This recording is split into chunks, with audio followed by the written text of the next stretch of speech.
Peço a todas que nos conectemos a Deus nesta manhã de sábado, a Jesus, nosso Mestre, aos benfeitores espirituais que estão sempre ao nosso lado, nos intuindo, nos orientando, nos protegendo às vezes, como nós estamos vendo nesses estudos que fazemos, que a gente nunca está só, sempre está sob a supervisão, né, a condução, a orientação deles. E que Deus abençoe, que a gente possa ter um aprendizado muito bom, que e a nossa gratidão a essa presença amiga, né, de todos, encarnados, desencarnados, aqueles que vierem a assistir depois, né, no YouTube, todos sejam abençoados por Deus. Que Deus nos abençoe e que a gente possa ter uma manhã de muito aproveitamento, de muito aprendizado. Graças a Deus. Na semana passada nós concluímos o capítulo 13, que era sobre a reencarnação, né? O 12, o 13 e o 14 é sobre os mesmos personagens, né? Que é a reencarnação de Segismundo, né?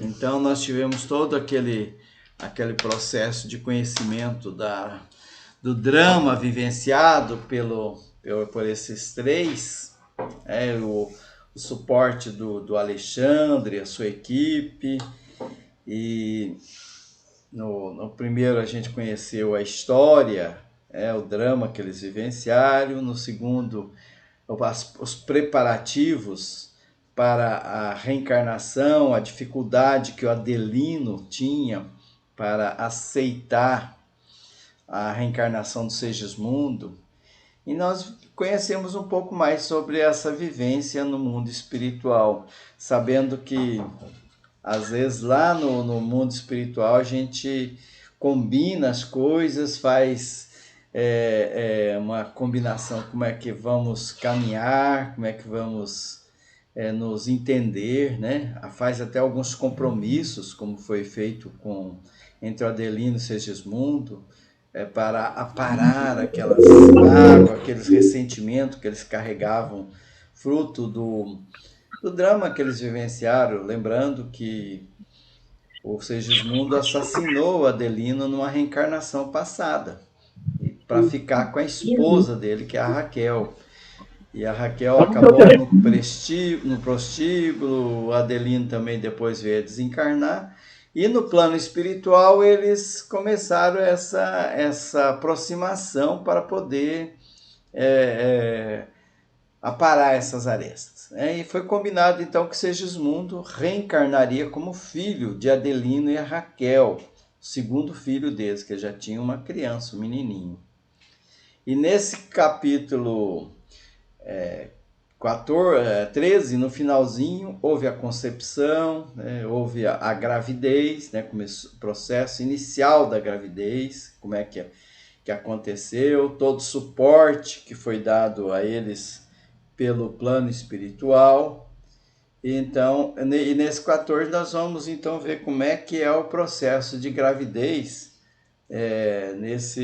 no mundo, com o suporte dado pelos espíritos na gravidez que acontece. Bom, então ele começa com a André Luiz, né, que logo que ele disse que logo que eu descansei, né, no dia imediato, aquelas ocorrências lá que eles tiveram no processo da concepção, auxiliando o processo da concepção, ele descansou dos meus afazeres cotidianos, disse ele.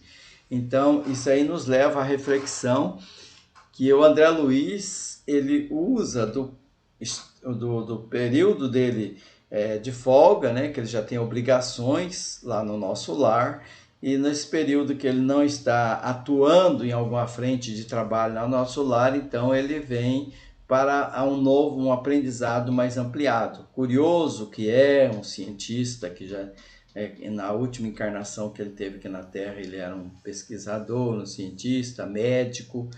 Então, no plano espiritual, ele continua com essa curiosidade de conhecer um pouco mais e de passar para nós, através dos livros, na psicografia de Chico Xavier, todo esse conhecimento que ele angaria no plano espiritual. E ele disse que regressou então ao lar de Raquel. Lembrando que a Raquel tinha aquela intuição, no finalzinho do capítulo 13, ela teve aquela intuição que ela estava grávida. Parece, acho que eu estou grávida. Mas não era uma certeza. Ainda mais nessa época, 1949, as pessoas demoravam para saber que estava grávida. Até o sexo da criança também era uma outra luta para saber. Hoje nós temos a medicina avançada e essas informações a gente tem muito mais rápido. Então eles, era noite alta, diz ele, né? Encontrou lá o Segismundo, os construtores. Quando ele fala a palavra construtores, ele está se referindo à equipe espiritual que trabalha na modelagem do novo corpo físico que ele vai habitar enquanto encarnado aqui na Terra. E ali então ele encontrou os espíritos construtores e parece agora um novo personagem, que também é um amigo fiel de Segismundo, que é o Apuleio. Os nomes que o André Luiz escolhe para os personagens é interessante, é Apuleio. Então Apuleio, que era o chefe da equipe, recebeu ele amavelmente e perceberam que a Raquel, né, a esposa do Adelino, estava muito bem, estava com certo desconforto e fisicamente. Então ela estava na posição de repouso, né, no corpo, na sua cama lá. E aí então o Apuleio esclareceu ao André Luiz que ela estava no processo de adaptação àquele novo ser que estava ingressando no seu útero, né, para se formar o feto. Então começa a sentir o esforço da adaptação. Por enquanto e durante alguns dias, disse ele, ela vai permanecer indisposta. Mas diz que toda essa ocorrência é passageira, né? Ela vai ter dificuldade no sono, porque está esses primeiros dias, são os 20 dias iniciais, que formam os folhetos blastodérmicos. Aí eu pesquisei o que é esse folhetos blastodérmicos, e é que forma, né, a formação física. Então é a origem que vai dar origem aos diversos órgãos do corpo humano. Então cada folheto tem a base dessa formação humana. Mais ou menos isso, né? Me perdoe se eu falhar. Mas o mais importante é a gente ter a ideia, né, que eles estavam acompanhando desde o início, né, desde aquele primeiro momento em que há a divisão, né, do óvulo em 2, depois em 4, depois assim vai se dividindo até se formar o feto. Então, é um momento inicial da formação do feto em que a espiritualidade está ali muito presente numa cooperação ativa.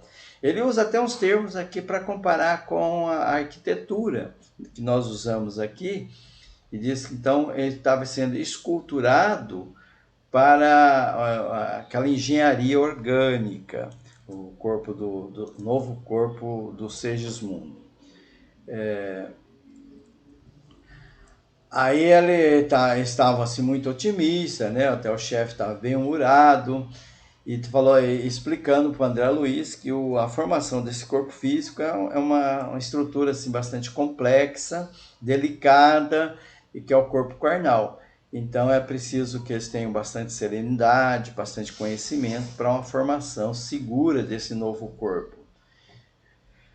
Então os corpúsculos ali eram divididos, né? E o perispírito dele, do Segismundo, era adulto, então ele estava nesse processo de redução que nós vimos no capítulo 13. Então ele está se ajustando, se transformando aquele ser adulto, perispírito, ao corpo perispiritual, né? O corpo aquela forma, aquela imagem que o espírito utiliza no plano espiritual, na erraticidade.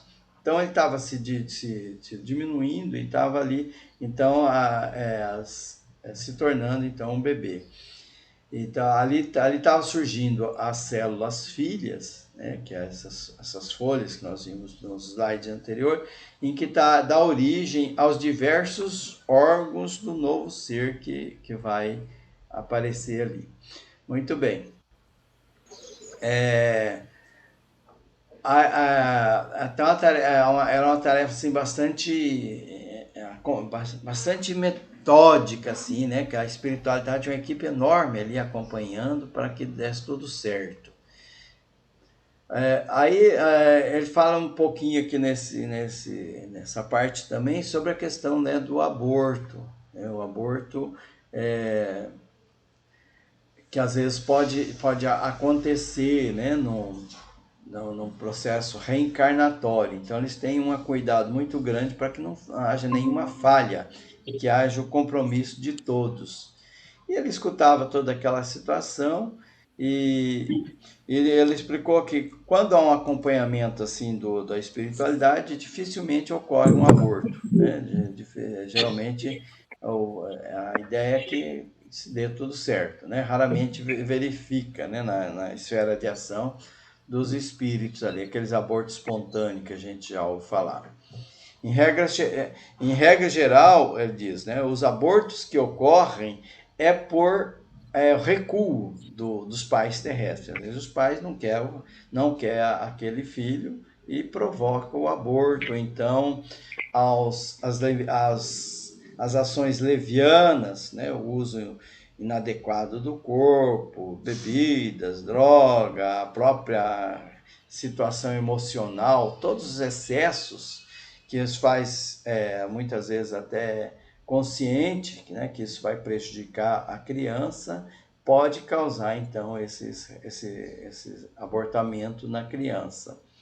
Então ele lembra aqui, né, da questão que às vezes alguns pais, né, mães ou pais, eles usam dessa fuga por capricho, por irresponsabilidade e tudo mais.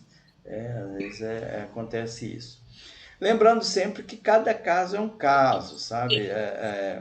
Às vezes a gente ouve assim as pessoas ser muito duras, né, com a questão, a mãe que abortou, o pai que abortou, e fala, né, em punição, em castigo. O mesmo forma usa para a questão, né, dos suicídios. Então, a recomendação do Cristo, né, que a gente tenha essa visão mais amorosa, né, com relação ao próximo, né? A gente às vezes é muito duro, né, com as pessoas. No livro dos Espíritos, né, ele fala sobre essa questão da vida intrauterina e ele e aí tem umas questões aqui que até que eu separei para a gente refletir também, né, sobre o nascimento. Que aí o André Luiz ele faz uma explicação bem mais ampliada. E então aqui ele diz assim que durante o processo em que está se formando o feto, a consciência do espírito geralmente ele fica inconsciente ou então com lapsos de consciência, não tem uma consciência geral do que está acontecendo, como se estivesse num sono. E quando ele nasce, né, que ele vai recuperando essas faculdades, né, e vai se formando no novo ser, as ideias, né, vem despertando. Aí tem uma pergunta 353 que diz assim, ó, não sendo completa a união do espírito ao corpo, não estando definitivamente consumada, senão depois do nascimento, poder-se-á considerar o feto como dotado de alma? Então pergunta, né? Durante o período em que está na gestação, tem uma alma ali? Nós já vimos que tem, pelo próprio missionário da luz. E aqui Kardec esclarece assim, o espírito que o vai animar existe, de certo modo, fora dele. Então ele está ali, né, envolvendo, se ligando àquele feto, né? O feto não tem, pois propriamente falando, uma alma, visto que a reencarnação está apenas em via de operar-se. Acha-se, entretanto, ligado à alma que virá a possuir. Então, ele tem uma ligação ali muito próxima daquele aquele corpo. Então, e ele está semi-inconsciente ou inconsciente muitas vezes. E daí ele fala, tem a pergunta 354. Como se explica a vida intrauterina? Aí o Espírito Verdade responde: é a da planta que vegeta. A criança vive vida animal. O homem tem a vida vegetal e a vida animal, que pelo seu nascimento se completam com a vida espiritual. Então, nesse momento, ele está ainda se tornando um ser pensante. Ele está se ajustando aquele corpo físico para... o espírito é um ser pensante, né? Mas ali ele tá se ajustando àquela roupagem nova. Alguns usam até uma comparação, nós já vimos em capítulos anteriores, como escafandro. Escafandro é aquela roupagem pesada que os mergulhadores usam no mar. E aqui, então, alguns fazem essa comparação. Então, aqui é só para ter uma ideia, né?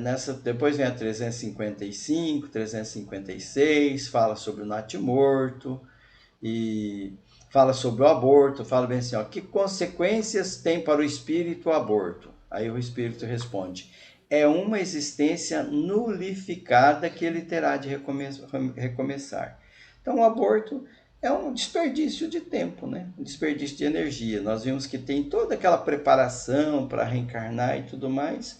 Aí acontece o aborto, todo aquele trabalho ficou perdido e vai ter que recomeçar. Vai ter que fazer novamente um novo projeto de reencarnação, nova escultura, como foi dito nos capítulos anteriores. Então, aí fala sobre a questão das consequências. Constitui crime a provocação do aborto em qualquer período da gestação? O Espírito de Verdade responde: a crime sempre que transgredis a lei de Deus. Uma mãe, quem quer que seja, cometerá crime sempre que tirar a vida de uma criança antes do seu nascimento, pois isso impede uma alma de passar pelas provas que serviria de instrumento ao corpo que está se formando. Então ele começa a resposta aqui: há crime sempre que transgredis a lei de Deus. Então, a palavra crime, às vezes a gente olha assim, né, tem um peso muito forte, mas toda transgressão à lei de Deus é um equívoco. Talvez a palavra crime seja muito forte, mas é equívoco. Os excessos que nós fazemos, nós estamos cometendo crime, seja contra nós mesmos, seja contra a natureza, seja contra pessoas, né, de nossos conviventes. Toda vez que nós transgredimos a lei de Deus, nós estamos contrariando essa lei. Então nós estamos nos equivocando, né, passando por esse processo. Então é preciso considerar nessa questão. Eu quis dar uma paradinha aqui para essa reflexão, porque às vezes algumas pessoas agem assim com muita dureza com relação, né, a aborto, a suicídio. Antigamente até, por exemplo, o espírito, o corpo, aliás, do suicida não podia ser enterrado no Campo Santo, né, que é o cemitério comum ali, né? As igrejas proibiam e tudo mais. E a gente sabe que as pessoas que cometem equívocos, que somos todos nós, né? Uns mais, outros menos, uns mais graves, outros menos graves, tem atenuantes e tem agravantes, né? Nós temos aquele exemplo um livro, né, do Luiz Sérgio, que fala sobre o aborto, e tem até um filme, que foi transformado em filme. No fala, senhora, a panela de pressão do senhor chegou. Aí no comecinho do filme, ele conta uma história, né, onde uma moça é levada ao aborto. E daí aquela família, uma família de alta sociedade, naquela época a mulher engravidar sem ter um casamento constituído e tudo mais, era vergonha para toda a família, aquela pessoa da alta sociedade. Então o pai e ele determinou praticamente que se fizesse o aborto. Então ela cometeu ali o ato aborto, mesmo contrariando até mesmo a vontade da menina, totalmente dependente dos pais, e ela se viu assim, com dificuldade de enfrentar a família e se recusar a esse ato. Então ali tem vários atenuantes. Ainda assim, é claro, ela teve implicações disso aí, que quando ela estava no momento de adormecimento, ela encontrou com a pessoa que ia reencarnar. E qual não foi a surpresa dela? Era a avózinha dela, que tinha desencarnado.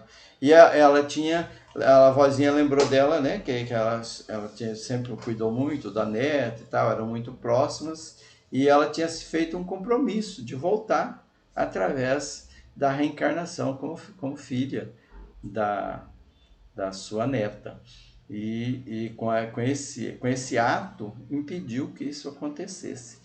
Então ela chorou e tudo mais, foi aquela emoção. Então essa foi a implicação, né, no plano espiritual para aquela pessoa, pelo ato em si, e que talvez ela não teve assim tanta responsabilidade. Responsabilidade teve, né, mas não tanto, porque toda a família estava pressionado para aquele ato. Assim também é nos casos de suicídios, que muitas vezes a gente não sabe o que passa dentro de uma pessoa, o desespero que leva a pessoa àquele ato, ou a tristeza, né, que leva a qualquer ato extremado disso aí, ou às vezes até por ignorância, por leviandade mesmo, também acontece, mas tudo tem que ser considerado, né? Hoje a gente sabe que tem muitas variáveis envolvendo isso, então a gente não ser tão duro nessas questões. Muito bem. Então, ele lembra aqui, né, sobre a responsabilidade, então, de assumir essa questão da criança e evitar o aborto. É claro que o aborto deve ser evitado, né? Mas, às vezes, quando acontece, a gente procurar compreender o outro, não acusar de forma indiscriminada como criminoso e abandonar ou fazer aquele tipo de acusação assim tão dura. Então, aí ele lembra aqui, tem uma passagemzinha que lembra que não é uma regra, veja bem, mas algumas situações, né, existirem muitos casais humanos absolutamente sem a coroa dos filhos. Então, às vezes, são pessoas que, por leviandade, por alguma razão ou outra, né, provocou aborto em vidas passadas e hoje tem dificuldade de engravidar e tem aquele sonho de gravidez, né, de ser mãe e nesses casos, né, a pessoa talvez pudesse pensar, né, na adoção, né, tantas crianças que precisam de um lar, precisam de um pai, de uma mãe, que estão, às vezes, abandonadas, né? Então, a gente pensar na família universal, né, e esquecer um pouquinho, deixar meio de lado essa questão do sangue, né, tem que ser filho biológico, senão não vale essa questão toda que muitos ainda se liga, né, e que talvez seja um resultado ainda daquela nossa visão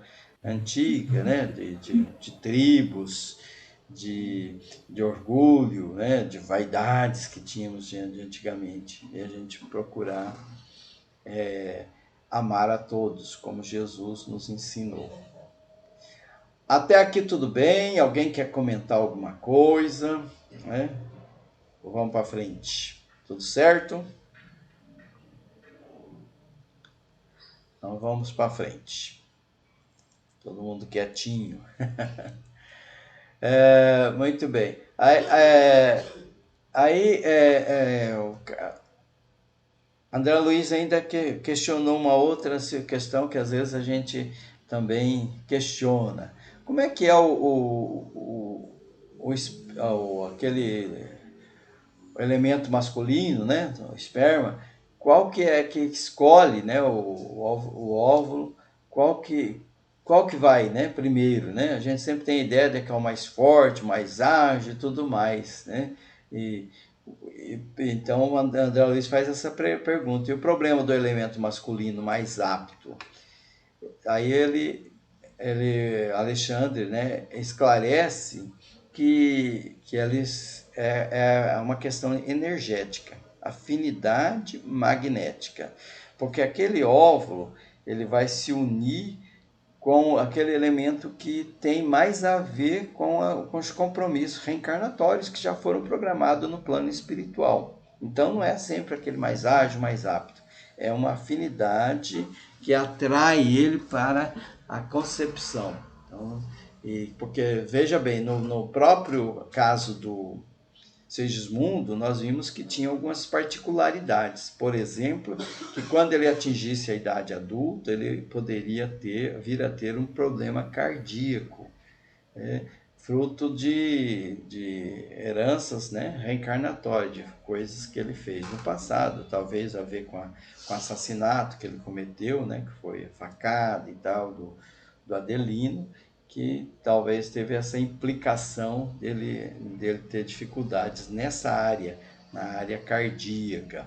E essa dificuldade na área cardíaca, ou outras enfermidades que às vezes a gente reencarna já com predisposição para elas, pode ser agravada pelos nossos atos, nossos comportamentos, e pode ser amenizada, né? Pode até deixar de passar por situações como alguma doença mais grave por conta de ações que nós fizemos. Lembrando sempre, né, aquela frase de João que diz que o amor cobre uma multidão de pecados. Então, se nós nos comportarmos, às vezes, muitas situações que deveríamos passar, nós vamos conseguir não passar por ela, porque nós já avançamos naquela situação, nós já aprendemos, nós já desenvolvemos a questão moral, né, nesses atos, e às vezes passamos por uma necessidade para limitar a nossa ação e não cometer novos equívocos. São pedidos, são solicitações que nós fizemos antes de reencarnar. E então ele recomenda então que tanto a mãe quanto todos os envolvidos, né, sejam mais assim, aceite mais as condições, né, sejam mais tolerantes com as dificuldades, com as implicações, que é uma passividade, né, seja mais passivo para receber. E que dessa forma, gerando energias através da vontade, de bons pensamentos, ele não está deixando de cooperar, está cooperando para aquela nova vida. E a Raquel era um exemplo disso, que ela estava, né, passiva, né, aceitando bem a situação, todo aquele desconforto inicial, mas ao mesmo tempo ela estava numa obediência construtiva, que ela estava cooperando. Ela recebeu o Segismundo no seu organismo perispiritual e mobilizava os poderes da sua mente para auxiliar naquela modelagem. A Raquel, então, ela estava... no capítulo anterior nós já vimos isso. Ela era um espírito um pouco mais avançado, então ela contribuía bastante para isso. Aí ela lembra que a mulher ela tem mais dificuldades, né? Porque afinal é o corpo dela que está recebendo aquele entezinho, né? Então ela ela passa por mais dificuldades, né? Para todo o processo de gestação e até após ele, né? Que ela tem um envolvimento mais próximo daquele ente, geralmente. E ele disse assim que essas adaptações criativas e todo esse trabalho que o plano espiritual faz em cada célula, né, em cada cromossomo ali, para poder gerar e ter um bom acompanhamento, ele não conseguiria traduzir em palavras para que nós entendêssemos. É muito mais do que eles podem nos explicar. Então, eles explicam para nós, homens terrestres, mas essas adaptações de energias criativas no útero materno, nesse processo de reencarnação, nós ainda temos muito mais coisa a aprender. E nós ainda é a questão de analogia, né? Não tem termos de comparação. Então, muitas coisas que eles poderiam nos informar, para nós ainda soa muito incompreensível. Veja, né, que hoje a gente já compreende um pouco mais. Quando foi a primeira edição desse livro, provavelmente nós entenderíamos bem menos. Hoje a gente já entende bem mais. E ele fala também da questão da alimentação, que alimenta diariamente de formas mentais. Ele lembra muito a questão da nossa mente. Nós disciplinarmos nossas emanações mentais para gerar energias vitais, energias que vão auxiliar no desenvolvimento daquela criança. E toda a família, não só a mãe, que é envolvida mais diretamente, mas toda a família. E que esse processo, né, de nós educarmos a nossa mente é um processo que a gente deve estar presente o tempo todo. Ele diz no lar, na via pública, no trabalho, nas diversões, né? Porque nós estamos recebendo esse alimento mental o tempo todo. E se nós desenvolvemos bons pensamentos, nós vamos receber um bom alimento, né? Porque nós vamos ter o nosso próprio magnetismo mais saudável. E aí vamos contribuir também para o equilíbrio geral, para o conforto geral de todos. E ele lembra que nós ainda não conseguimos dominar essas emoções, ainda temos dificuldade nessa questão de controle dessa geração. Veja que a espiritualidade ali está usando do seu magnetismo pessoal, do magnetismo de toda a família, das visitas que aquela mãezinha está recebendo, para direcionar e auxiliar na formação daquele novo corpo físico. Isso é uma ilustração de como nós temos um poder através da mente muito grande e que nós não sabemos utilizar ainda, né?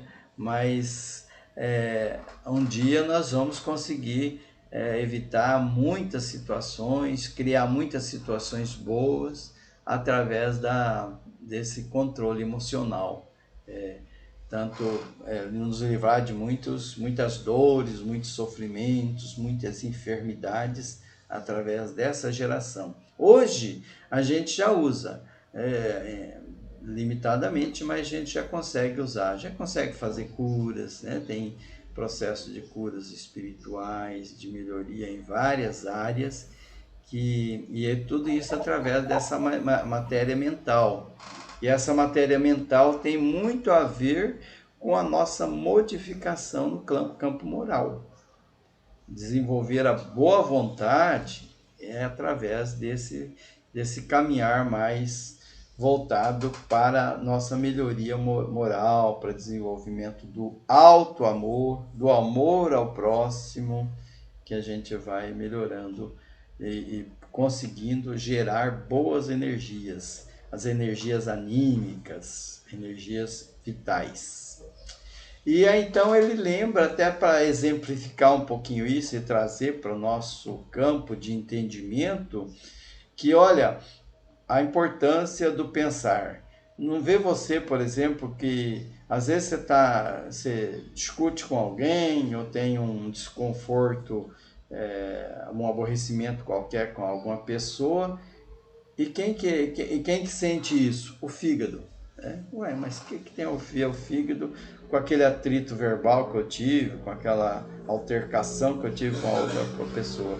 Como é que pode isso? Né? Como é que a minha mente leva lá para o fígado essa questão? Ou então, quando eu recebo uma notícia angustiosa e o coração acelera, dá um ataque cardíaco, a pessoa às vezes dá alterações de pressão, desmaia, tem que ir buscar socorro urgente no hospital por conta de emoções geradas por uma notícia, por exemplo, né? Tanto na questão notícia triste quanto a questão uma notícia feliz. Tem pessoas que passam mal, né, e chega ao desencarne por conta de uma boa notícia. Nós temos notícia até estranha, né, que soa, por exemplo, as pessoas, o brasileiro, né, nós brasileiros, gosta muito de futebol, né? No dia da Copa tem alguns casos de desencarne. A pessoa fica muito emocionada pela vitória do Brasil, pela derrota, e o coração acelera, quando vê, morre.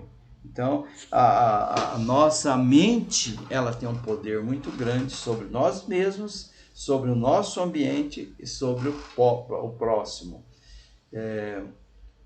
Então, essa desarmonia ou harmonia orgânica, elas são criadas por nós, né? Pela forma como nós desenvolvemos a satisfação, a felicidade, a gratidão. Nós estamos sempre trocando essas energias, sempre recebendo cargas mentais e emitindo cargas mentais. São eletricidade, como eletricidade. Então, quando a gente gera ou recebe uma carga muito grande, pode haver problemas, pode haver alguns desequilíbrios. Então, a recomendação nesse capítulo, nessa parte aqui desse capítulo, é justamente para que nós busquemos cada vez mais nos dominar, né? Exercer o domínio sobre nós mesmos, sobre as nossas emoções, selecionar os nossos pensamentos, buscar desenvolver pensamentos positivos, pensamentos bons para o nosso próprio bem e para o bem daqueles que nós amamos, que estão à nossa volta. Você percebeu, né? A gente, na família, quando tem alguém enfermo, é como se toda a família estivesse enferma. Todos se preocupam, todos se envolvem, o problema se estende. Então, por amor aos demais, nós devemos buscar cada vez mais essa saúde, a saúde mental, e que, consequentemente, nos traz também a saúde física.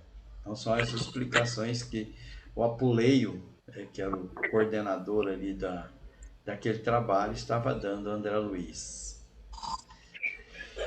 E aí, alguém quer fazer um comentário? Estejam à vontade. O comentário que eu tenho que fazer, Odilon, é quando depois você mandar de novo para mim a gravação, porque eu perdi uns pedaços, que a gente sempre tem. A maioria das vezes eu fico caladinha no meu campo, passa o programa inteiro, não aparece ninguém, mas tem dia que é um atropelo só. E aí você poder mandar para mim, porque eu perdi muito. Isso. E estava um assunto muito delicado, assim, inclusive, eu até me senti muito tranquila, porque eu e nem minhas filhas nunca fez aborto. Então, essa dificuldade nós não passou por elas. Mas eu conheço gente que, às vezes, acontece de abortar não por negligência da pessoa, porque às vezes dá problema de saúde, né?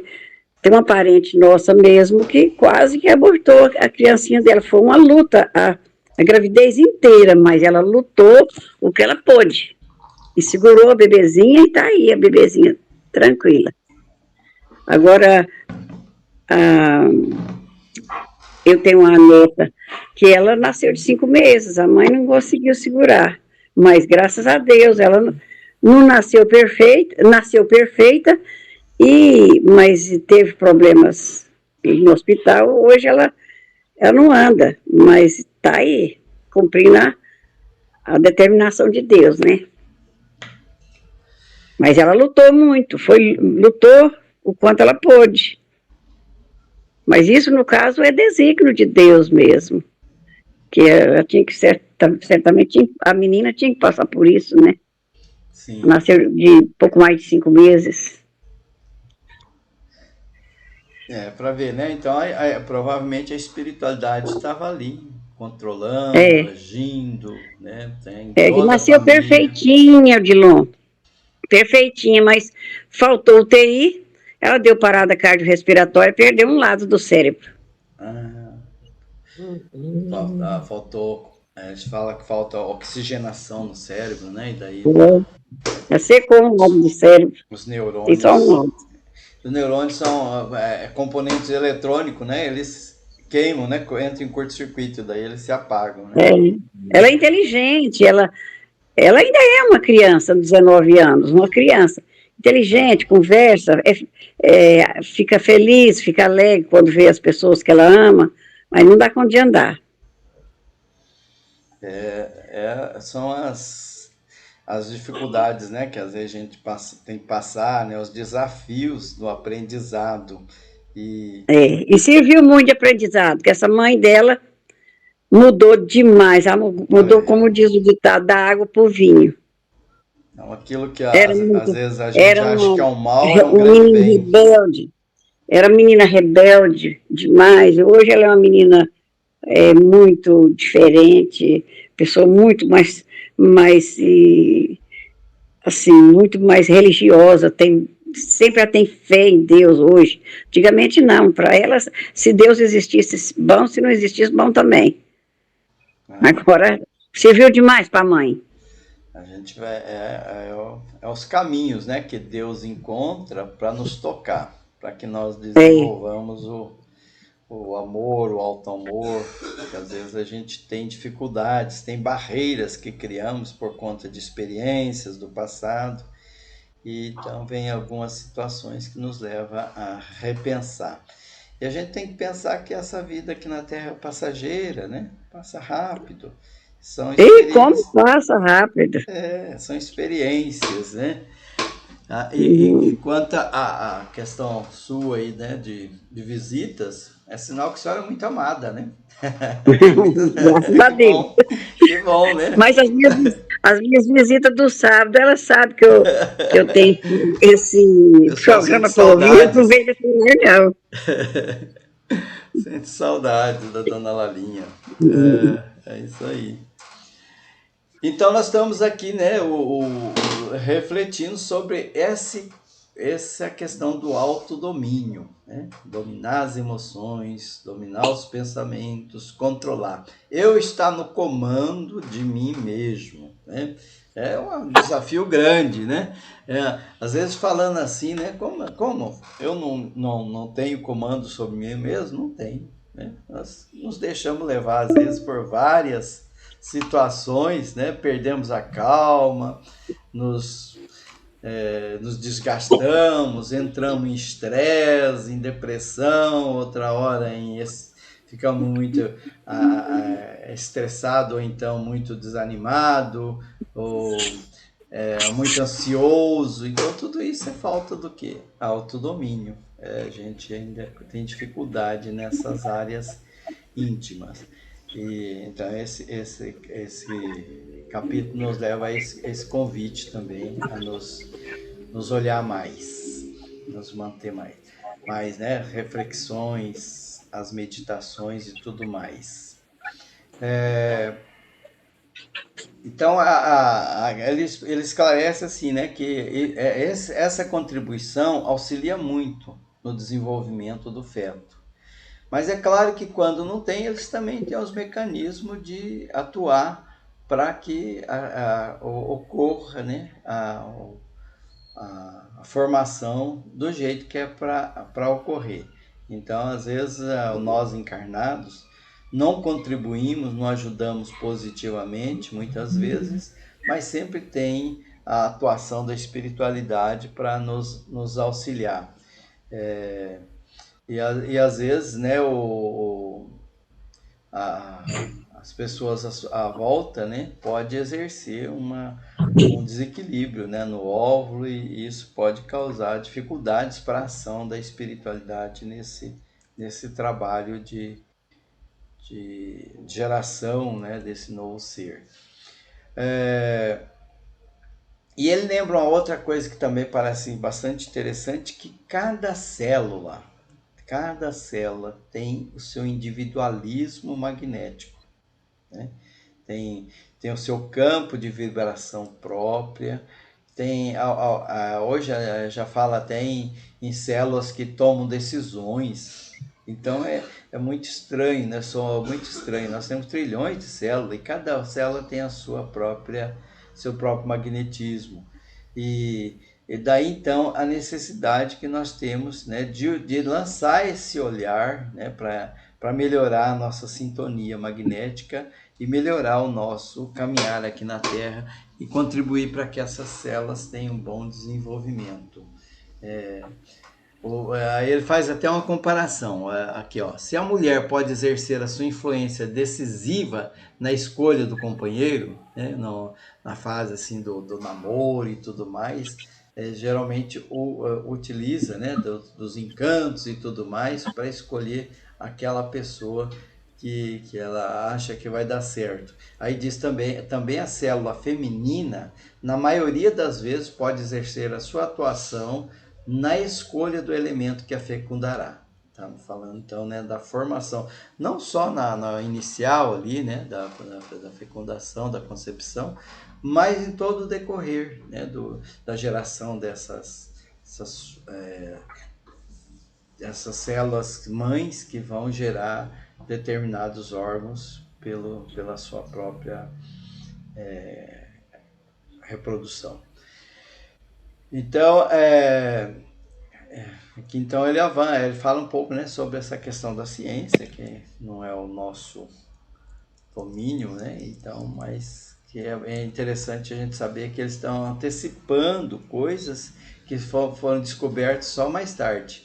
Esses dias eu estava assistindo desse mesmo capítulo, de um grupo que fala sobre ele, né, da AME, Associação Médico Espírita de Goiânia, e eles estavam maravilhados, né, que eles têm um conhecimento técnico de tudo, os termos que o André Luiz utiliza aqui, termos assim que eles falaram, nós mesmos temos dificuldade de memorizar esses termos que é utilizado aqui.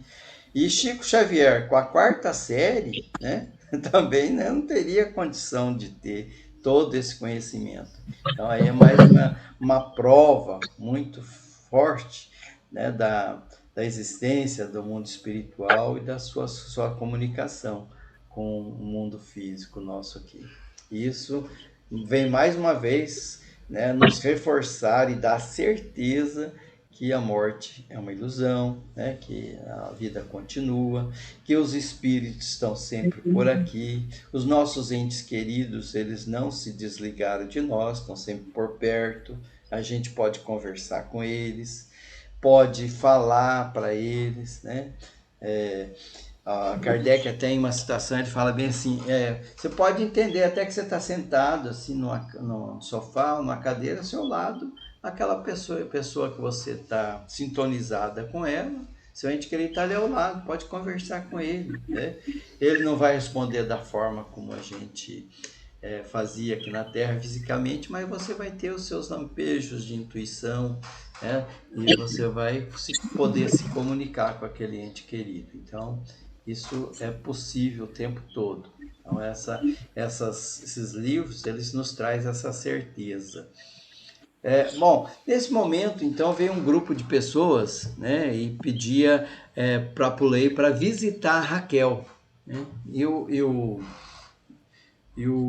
A Pulei falou que não poderia. Era uma equipe, ao que parece, de trabalho do Segismundo. O Segismundo tinha criado um grupo de trabalho no plano espiritual, até ele estava preocupado quando ele se dispôs a reencarnar, porque era um grupo de socorro, de ajuda, e aquelas pessoas tinham uma ligação muito forte com ele, também com Raquel, e queria fazer uma visita a ele, né? Algumas amigas desencarnadas, e ele falou que não poderia naquele momento, que nos 21 dias iniciais da gestação, era muito complicado para eles visitar, porque eles precisavam de uma atenção muito forte, e ele não poderia autorizar a visita naquele momento. Passado, então, os 21 dias, sim, aí eles poderiam, até recomendável que viesse visitar, depois do 21º dia, quando o embrião atingir a configuração básica, aí então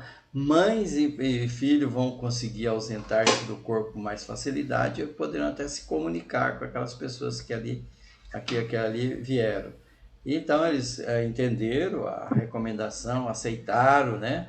E falaram que voltariam e que tinha muito mais espíritos querendo fazer também aquela visita a Raquel. E ele falou, a Raquel vai ficar muito comovida com essa visita. E Então ela falou bem assim, aí uma das senhoras até comentou, realmente, se ela está nesse momento assim muito sensível, muito frágil, a alegria inesperada de qualquer momento também é um choque, né? Muita alegria também pode provocar algum desajuste, isso aí que precisa ser evitado. Então eles aceitaram de bom grado a recomendação do Apulei. Bom, ele também fala, nós tivemos um capítulo anterior que falava sobre a materialização de espíritos, né? Não sei se vocês estão lembrados, em que toda aquela preparação, né, para a geração daquela energia magnética da materialização e que exigia muito da espiritualidade e também muito dos encarnados para que desse tudo certo. E ele fez aqui, né, que o processo reencarnatório é como materialização. Veja que aquele espírito ele está se acomodando dentro do ventre materno, né? Está envolvendo toda aquela mãezinha, está havendo uma troca energética ali muito grande. Essa troca energética também se torna troca física na formação daquele novo ser. Então era um momento assim de muita. A mãe funciona como uma médium ali, né? Uma médium em que está se materializando nela um outro corpo físico, né? E de novo ele lembra, né, a formação dos folhetos blastodérmicos, né, que é aquele que dá formação ao molde para a formação dos órgãos do futuro filhinho. Então, em tudo ali se assemelhava a uma materialização de desencarnados. Então, a mãe ali era como médium. A diferença é que na materialização que nós conhecemos, né, nosso trabalho mediúnico, dura algumas horas, e ali vai ser muitos dias, né, para aquela formação que vai acontecer. Então ele faz várias descrições, né, sobre descrições técnicas, que nós não vamos entrar aqui, até porque não tem nenhum domínio sobre isso, sobre questão anatômica, sobre a formação dos órgãos, e lembra ele, né, a maravilha que é a criação desse novo ser. Cada detalhe, né, dessa criação, o acompanhamento da espiritualidade está ali presente. Não é uma coisa por acaso, não é uma coisa simplesmente automática. É claro que tem muitos processos automáticos ali, mas tem muitas situações ali que depende da influência, da atuação direta dos espíritos, dos benfeitores organizadores daquele novo ser. Daí ele lembra vários órgãos que são formados, né, nesse capítulo, os vasos sanguíneos, tubo intestinal e por aí vai. Então, no passado esses 21 dias, né, estavam satisfeitos com o trabalho, né, deu tudo certo, o esforço do Herculano, o feto ele tinha um formato assim de um peixe, né, no líquido amniótico, lembrando na nossa época em que nós vivemos, né, nas correntes marinhas e tudo mais. E a mãezinha ali já estava mais confortável, já estava tendo um sono um pouco mais tranquilo. Os Apulei e o Herculano estavam todos se cumprimentando, né, satisfeitos com o resultado que tinham conseguido. E Segismundo também já estava mais sereno, mais aliviado, né, naquele formato já de bebê, né, na companhia da Raquel. E interessante que a Raquel, quando ela saía do corpo físico, ela carregava com ela, né, porque a ligação com o feto estava ali, o Segismundo, mas como um bebezinho, né, no colo, né? Ela carregava aquele serzinho, né, para onde ela ia, né, com alegria, com esperança, e com ele ali, né? E ele ainda adormecido e tudo mais. Então era muito bonito aquela cena, o carinho fraternal de todos para com ela e dela também para com todos e com o filhinho fortificando ali na luta. Na nova preparação, né? Na luta. Bom, ali eles tiveram, assim, então, a cooperação de muitos amigos do plano espiritual que estavam auxiliando naquele processo, né, de reencarnação.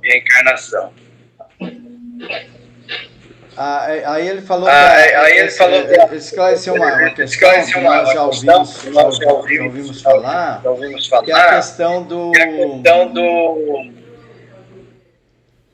da reencarnação propriamente. Como é que ela se processa até 7 anos. Até 7 anos, aquela ligação entre o espírito e o corpo físico do reencarnante, ele ainda não é completo. Então, 7 anos, a integração se dá por completo.